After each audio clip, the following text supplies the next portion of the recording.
வசனம். காலேஜ் பசங்கன்னா எல்லாரும் பொண்ணுங்க பின்னாடி சுத்துறதா நினைக்கிறாங்க. ஆனா இந்த நாட்டோட தலையெழுத்துற மாத்திர சக்தி ஸ்டூடெண்ட்ஸ்க்கு மட்டும்தான் இருக்கு. 5வது வசனம்.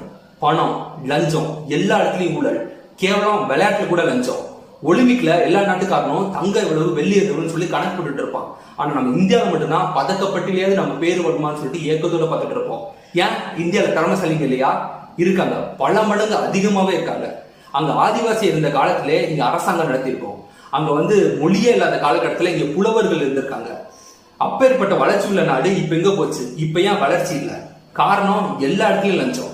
இவனுக்கு லஞ்சம் கொடுக்கறதுக்காக இன்னொருத்த எங்கேயோ வாங்குறான், அவனுக்கு லஞ்சம் கொடுக்க அவன் வேற ஒருத்தன் வாங்குறான். இப்படியே லஞ்சம் சொல்லி நம்ம நாடே லஞ்சமா இருக்குது. இந்த லஞ்சத்தை மாத்தக்கூடிய சக்தி ஒரே ஆள்கிட்ட மட்டும் தான் இருக்கு. அது மாணவரால மட்டும்தான் முடியும். நன்றி. இந்த மாதிரி விஜயகாந்த் அவர்களோட வசனம் எக்கச்சக்கமான வசனங்கள் இருக்கு. ஸோ என்னால் முடிஞ்ச அளவு நான் பேச முயற்சி பண்ணியிருப்பேன்.